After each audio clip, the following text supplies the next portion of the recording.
నమస్తే, welcome to Telugu one cinema. This is Diveshwari. ఇటీవలి కాలంలో కల్కి 2898 ఏడితో మరో ఘన విజయాన్ని సొంతం చేసుకున్న పాన్ ఇండియా స్టార్ ప్రభాస్ చేతిలో రాజాసాబ్, ఫౌజీ, కల్కి 2, సలార్ 2, స్పిరిట్ ఇలా పలు భారీ సినిమాలున్నాయి. వీటిలో రాజాసాబ్, ఫౌజీ చిత్రాలను ప్రభాస్ ముందే పూర్తి చేశాడని అంటున్నారు. ఈ రెండు పూర్తయ్యాక మిగతా సినిమాలపై దృష్టి పెట్టే అవకాశం ఉందట. ఇదిలా ఉంటే వీటితో పాటు మరో భారీ ప్రాజెక్టులో కూడా ప్రభాస్ నటించాల్సి ఉంది. కానీ ఇప్పుడు ఆ ప్రాజెక్ట్ ఆగిపోయిందనే అనుమానాలు కలుగుతున్నాయి.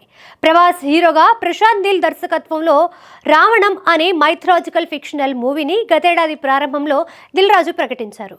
ఏడాది దాటిపోయినా ఇంతవరకు ఆ సినిమాకి సంబంధించి ఊసే లేదు. ప్రభాస్ ప్రశాంత్ నీల్ కాంబినేషన్లో ఇప్పటికే సలార్ వచ్చింది.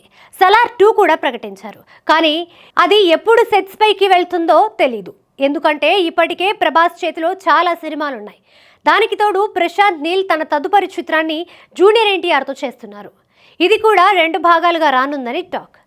ఇది చాలదు అన్నట్టు అజిత్, రామ్ చరణ్ వంటి హీరోలతో ప్రశాంత్ నీల్ నెక్స్ట్ మూవీస్ ఉన్నాయని అంటున్నారు. అటు ప్రభాస్ చేతిలో ఉన్న సినిమాలు, ఇటు ప్రశాంత్ నీల్ కమిట్మెంట్స్ పూర్తయి సలార్ 2 ఎప్పుడు మొదలవుతుందో అనే సస్పెన్స్ నెలకొంది.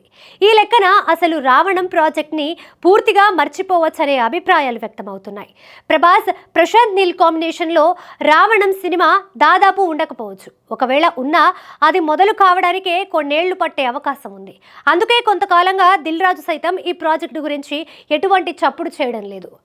రావణంతో పాటు ఇంద్రగంటి మోహన్ కృష్ణ దర్శకత్వంలో జటాయు, శైలేష్ కోలను డైరెక్షన్లో విశ్వంభర సినిమాలు చేయనున్నట్లు కూడా గతేడాది దిల్ రాజు ప్రకటించారు.